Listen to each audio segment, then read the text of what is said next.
the Rock Metal Podcast, episode 161 with the Night Flight Orchestra.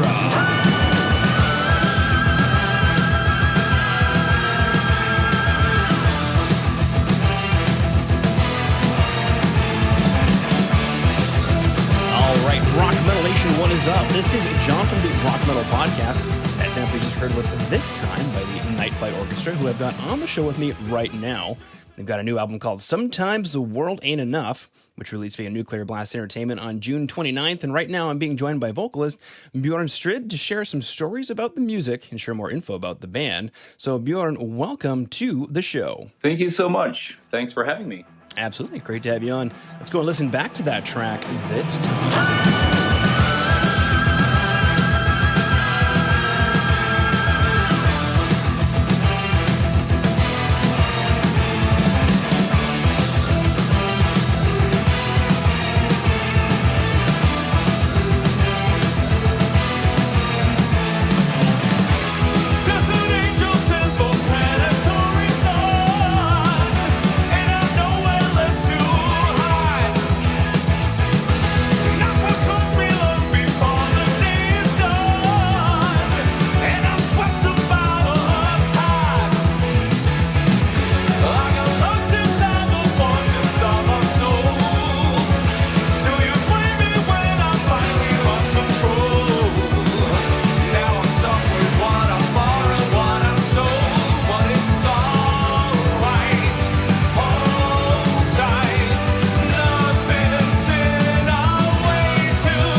Banging track. Now, actually, really funny story. I was listening to the previous album, And I had some friends who were like, oh, 80s. And I was like, cool, so who is it? And they were actually trying to guess who it was, and they were starting to argue about it and fight about it. Right. They're like, so obviously very good stuff. Now I'm curious, what's the story or inspiration behind the track this time? Well, I mean, that song sticks out a little bit. It almost has more of a, like 70s feel. It has a little bit of that, Deep Purple-esque vibe to it, but it's sort of, we added some sort of 80s flair to it in a way, and it's sort of bombastic, and it does remind you a little bit of Live and Let Die, especially with this sort of orchestration going on as well. So we just thought it was the perfect opener, but I wouldn't say that it's sort of representative of the whole album, because it is there's a lot of 80s stuff in there as well. It's sort of all over the place, but it really makes sense. It sort of runs together really smoothly, and because there's been a lot of influences for us that we had to channel, and but we sort of, I guess, hijacked the era between 77 and 83 and sort of made it into our own. And it's very important for us that it sounds refreshing as well, which we believe it does in the end. Yeah, good point. And then you mentioned there was a lot of influences just to channel. I'm curious, in writing the track, how did that whole process work? Well, it's an extremely creative unit. We never really, leave the studio. We have two producers in the band with their own studios, and that's where we record everything. And so, I mean, we just keep on going. It's a constant thing for us. We never really sit down and say, okay, guys, it's time to write a new album. We just keep going, and because it's fun, and we built up quite a vault over the years of songs, that we sometimes pick up again and rearrange and add stuff. So it's, I don't know, we just, it's a great excuse to get together, Sometimes we, drink, eat, and record songs and have these recording sessions, and it's a beautiful thing. We have so much fun doing it, and I think you can definitely hear that. But I think we take away sort of the drama around, and sitting down and deciding how's the next album going to be. We just keep on going, and it has taken a lot of time for us to sort of channel all of our influences as well, and I think you can hear that on the two first albums that sort of went under the radar. And then we signed with Nuclear Blast, and Amber Galactic came out last year, and things really started happening for us. And I think it all sort of fell into place with Amber Galactic, and also especially the new one. I think there's something really interesting there. And I think, I mean, a lot of people come up to me saying like, thank you so much for creating this band. I didn't even knew I missed this kind of music, but I guess I do, because I love it, So I think it's sort of like a lost art, that people have been missing without even being aware of it. Yeah, I mean, you bring up a really good point that there's just a certain era in music where maybe at the time, because obviously I wasn't around, during 77 to 83, but, maybe around that time, did people know that they were listening to music that they would one day miss? Yeah, exactly. Yeah. I mean, it is really interesting, but I also think that it's, people obviously mention the word nostalgia, when they listen to Night Flight, but, I think it's also a way of composing, a way of producing, a way of performing songs, and that is just timeless to us, That's something that we feel that we're almost like on a mission.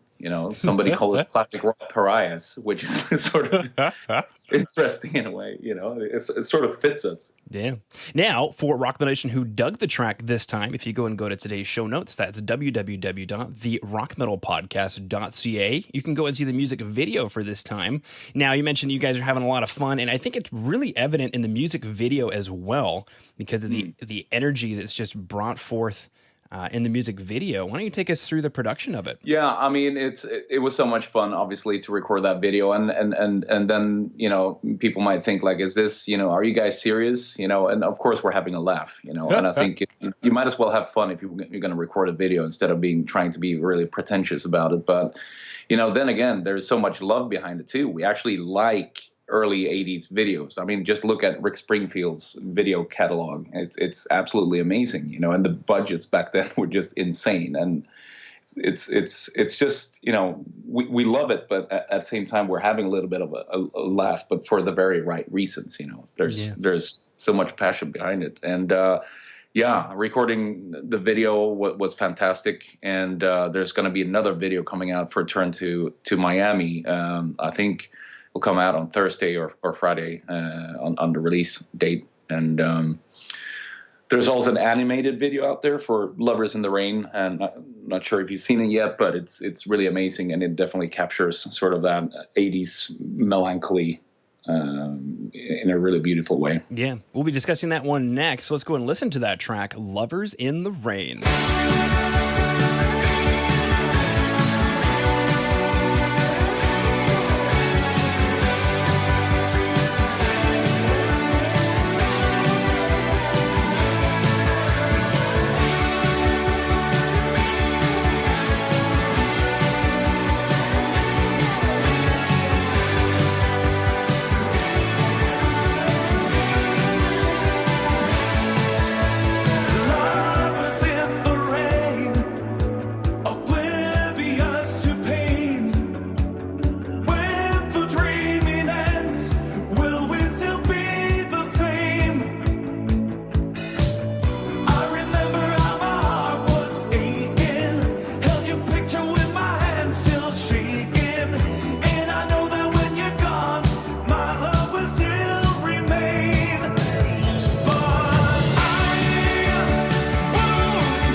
Rock Metal Nation, it's John from the Rock Metal Podcast for a real quick break to let you know that Jay over at Metal Mayhem Radio is looking to help you get your band in rotation on his station. So go ahead and hit up Jay at studio@metalmayhemradio.co.uk. That is studio@metalmayhemradio.co.uk. Just go ahead and say that the Rock Metal Podcast sent you. He'll get you into rotation on Metal Mayhem Radio. All right, come back from Lovers in the Rain. Now, since we already started talking about it, for Rock Metal Nation who wants to go and see the music video, go ahead and go to today's show notes, www.therockmetalpodcast.ca, and there you can see the music video for Lovers in the Rain. Cartoon animation mixed with real footage. I mean, definitely very 80s, very cool track. Go ahead and take us through it. Well, we've had this Italian sort of animation guy creating this beautiful animation, and we gave him sort of some keywords, of course, examples of other videos. I'm not going to lie, Take on Me, Aha. You're kidding. Yeah. No, not at all. Because I really love that video, and we wanted it to be, there's always sort of like a little bit of a culture clash when it's like Italian guy and then it's us like Swedish musicians, and you're trying to sort of give him like keywords, what to put in there. And there was so much great like 80s disco music in Italy as well, and some of those videos were just mind blowing. And at the same time, and like Japanese anime was really big in Italy in the 80s, even the early 80s when we had nothing on TV here in Sweden, So he's very inspired by that, and that's something that we wanted to have in there, but still have sort of that, I don't know, Scandinavian melancholy, sort of with an 80s vibe running through it. And I think he did a really great job. And that kid in the video is doing great too. Yeah, sure is. Now, for Rock Metal Nation who dug the two tracks at This Time and Lovers in the Rain, are super excited to know that there is a full album coming out June 29th called Sometimes the World Ain't Enough, which I think is totally true. Now, go ahead and take us through. When we pick up the album, Bjorn, what should we expect? Well, it's definitely going to take you on a journey. This album is very epic, very melodic, and still rocking, and there's some complex arrangements at times, but it sort of speaks to you directly, and it's very danceable, if I may say that. And nothing wrong with dancing, I guess. Dancing is good. What's wrong with dancing? Dancing is good, So, I think people are really going to love it. If you liked Amber Galactic and the albums before as well, I think you will definitely, like this album as well. So it's you're in for a treat. Perfect. For sure. Yeah, the next logical question on Rock Metal Nation's mind is, how can we find out more about you? Is there a website that we should go to? Well, it's mostly social media. You should go to our official Facebook. There's a lot of stuff happening there, and we'll keep you updated there very frequently. Cool. All right, well, Bjorn, unless there's anything else you wanted to throw out there, I just wanted to thank you for taking time out of your day to come on to the Rock Metal Podcast and sharing the Night Flight Orchestra with Rock Metal Nation. Well, hopefully we can get a Canadian tour together. That would have been amazing. I love Canada, so we're going to try to work really hard at that. Beauty. We'll have a poutine waiting for you. Okay, cool. Yes, love it.